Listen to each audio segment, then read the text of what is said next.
धीर का अर्थ है जो अपनी बुद्धि को नियंत्रित कर सके।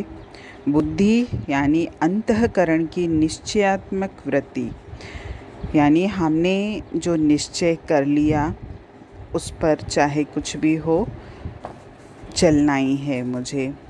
धीर वो है जो अपने निश्चयों में किसी भी प्रकार के बाहरी आकर्षणों से प्रभावित नहीं होता।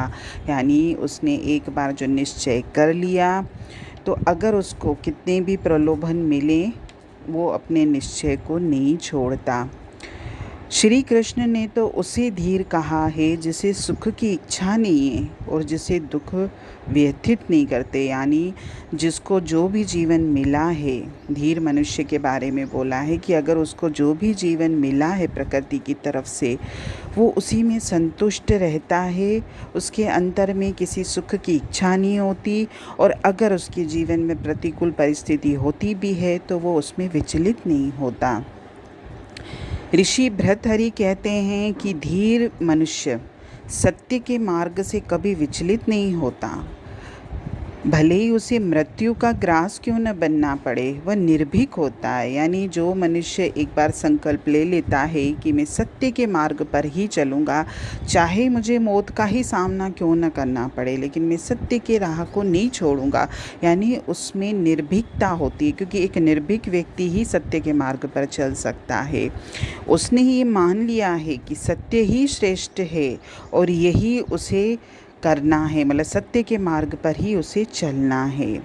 महाकवि कालिदास ने धीर मनुष्य की परिभाषा दी है कि जो विकारों के कारण उपस्थित होने पर भी विकारों को प्राप्त नहीं होता है, यानी उसके सामने विकारों की परिस्थितियाँ आती हैं कि न चाहते हुए भी उसे विकारों को धारण करना पड़े, लेकिन फिर भी वो विकारों को प्राप्त नहीं होता। जैसे हम संसार में जिसको क्रोध का विकार होता है तो वो अपने आप को क्या सर्टिफिकेट देता है कि भाई मैं तो क्रोध नहीं करता, अब सामने से ऐसी परिस्थिति आ गई कि उसने मुझसे इस तरीके से बात करी तो मुझे गुस्सा करना पड़ा।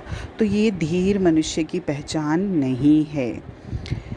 महर्षि अष्टावक्र भी यही कहते थे कि अगर हमने आत्मस्वरूप की उपलब्धि प्राप्त कर ली है तो मुझे संसार की मोह माया से, संसार के धन पदार्थों से किसी भी तरीके का कोई लेना देना नहीं होना चाहिए।